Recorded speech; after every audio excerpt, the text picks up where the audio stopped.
Hi everyone, आज का हमारा आई एम श्रुति एंड आज का हमारा टॉपिक है क्लास 12th अकाउंट्स डिबेंचर्स का हम रिडम्पशन कर रहे हैं। और आज हम करेंगे इंश्योरेंस पॉलिसी मेथड। ठीक है, इट इज़ वेरी इजी। पिछले लेक्चर्स में हम लोग ने सिंकिंग फंड मेथड किया था। सिंकिंग फंड में हम लोग को अमाउंट कैलकुलेट करना होता था, इंटरेस्ट कैलकुलेट करना होता था। इसमें इंश्योरेंस पॉलिसी में ऐसा कुछ नहीं है। इट इज़ जस्ट दैट कि आप एक इंश्योरेंस पॉलिसी से एक सर्टेन पॉलिसी ले लेते हो जिसमें कि प्रीमियम की अमाउंट फिक्स्ड होती है एंड आपको ये भी पता है कि साल के एंड में आपको रिडम्पशन वाले डेट में आपको कितने पैसे आएंगे। तो आपको ज़्यादा कैलकुलेशंस कुछ भी करने की ज़रूरत नहीं है। हम पॉलिसी क्यों लेते हैं, जैसे मान लीजिए बाहर इन्वेस्ट किया और लॉस लग गया तो वो आपकी अनसर्टेनिटी है।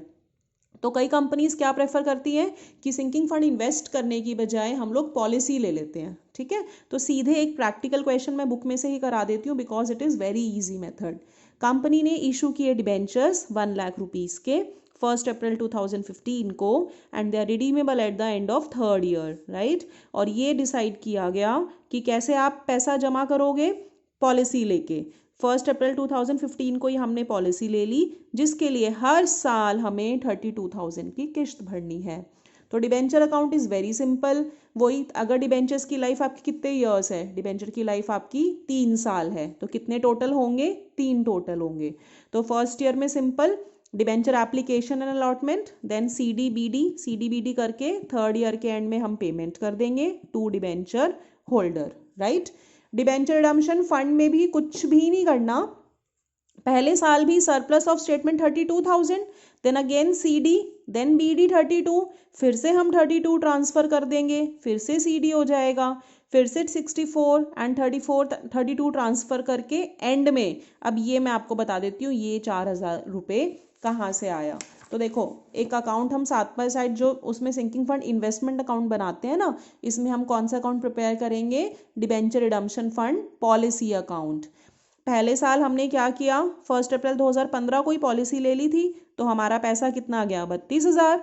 CD के अपोजिट BD हुआ 32, फिर से हमारा अमाउंट गया 32, देन CD के अपोजिट BD, फिर से हमारा अमाउंट गया 32। देखो पिछले क्वेश्चंस में सिंकिंग फंड में क्या होता था, जितनी डिबेंचर की लाइफ होती थी उससे एक कम बार आप इन्वेस्ट करते थे, लेकिन यहाँ पे डिबेंचर की लाइफ 3 साल है तो आप 3 बार ही अमाउंट का प्रीमियम भरोगे।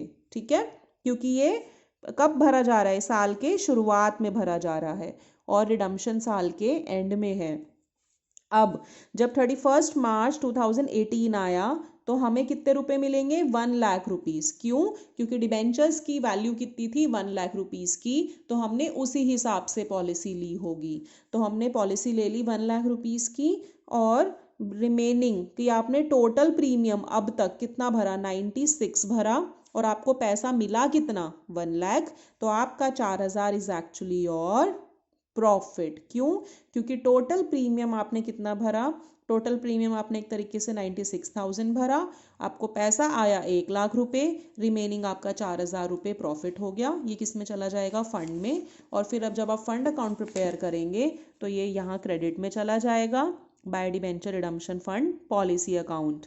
सिंकिंग फंड में प्रॉफिट हमारा कैपिटल रिजर्व में जाता था, लेकिन इसमें आपका सारा अमाउंट फेस वैल्यू सीधे 1 लाख रुपीज़ की जनरल रिजर्व में चली जाएगी, राइट। तो इंश्योरेंस पॉलिसी मेथड आपका बहुत इजी है, ये पेपर में इसके आने के चांसेस बहुत ही कम होते हैं। तो you just take a read from the books. ठीक है, इसके बुक में भी 2-3 क्वेश्चंस मेंशन है बट आपको मेनली फोकस सिंकिंग फंड पे करना है। Okay, thank you so much for watching.